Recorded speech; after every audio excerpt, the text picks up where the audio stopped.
పూజ చేసి దాని మీద వంట చేస్తే తినదంటే ఈవిడ.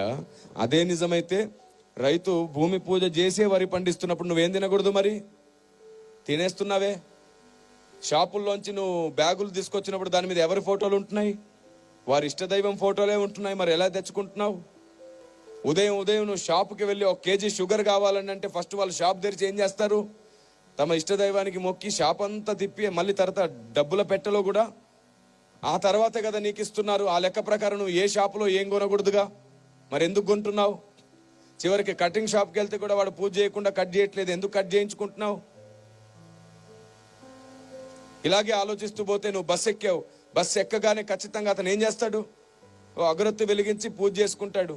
ఆ తర్వాత బస్ స్టార్ట్ చేస్తాడు. ఆ లెక్క ప్రకారం నువ్వు ఏం ఎక్కకూడదు. ట్రైన్ని ఎవరో ఒక కేంద్ర మంత్రి వచ్చి పూజ చేసి ప్రారంభిస్తాడు. అలాగైతే నువ్వేం ఎక్కకూడదు.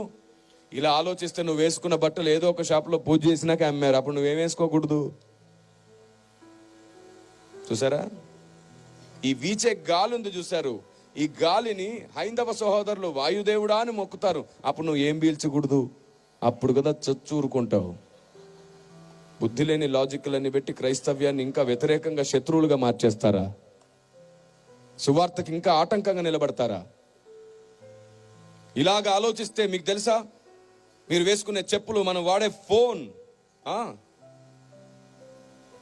చివరికి నా చేతిలో ఉన్న మైక్, ఇక్కడ ఉన్న బాక్స్, ఇక్కడ ఉన్నటువంటి వాయిద్యాలు, మీరు వేసుకున్న కళ్ళజోళ్ళు, మీరు కూర్చున్న కుర్చీలు, అన్నీ ఆయా షాపుల్లో ఆయా డీలర్స్, చివరికి కార్లు కూడా వాళ్ళు పూజ చేసి వాళ్ళ షోరూంలో అమ్ముతున్నారు.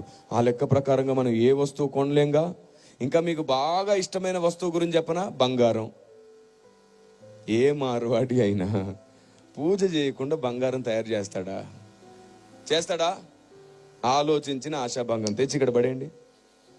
పాస్టర్లు అందరూ కలిసి మళ్ళీ ఇదే కొత్త సంవత్సరం ఇంకా పెద్ద సభ పెడతారు. అప్పుడు మొత్తం మండలం వచ్చి సువార్త వింటారు. ఇక్కడ ఏంటి బంగారం చూద్దాం, వేయగలరా?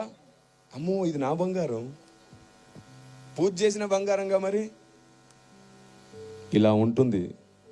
చాలండి, ఇంకెంతకాలం ఈ అజ్ఞానం చెప్పండి. అందుకే మనకి ఏదైనా గొప్పగా అనిపిస్తే పరిగెత్తొద్దు. మోకరించి దేవుణ్ణి అడగండి, ఇది కరెక్టేనా ప్రభు అని. మన జ్ఞానానికి పరిధి ఉంది. ఆయన జ్ఞానం అమితమైనది. ఆమేన్. అనంత జ్ఞాని ఆయన.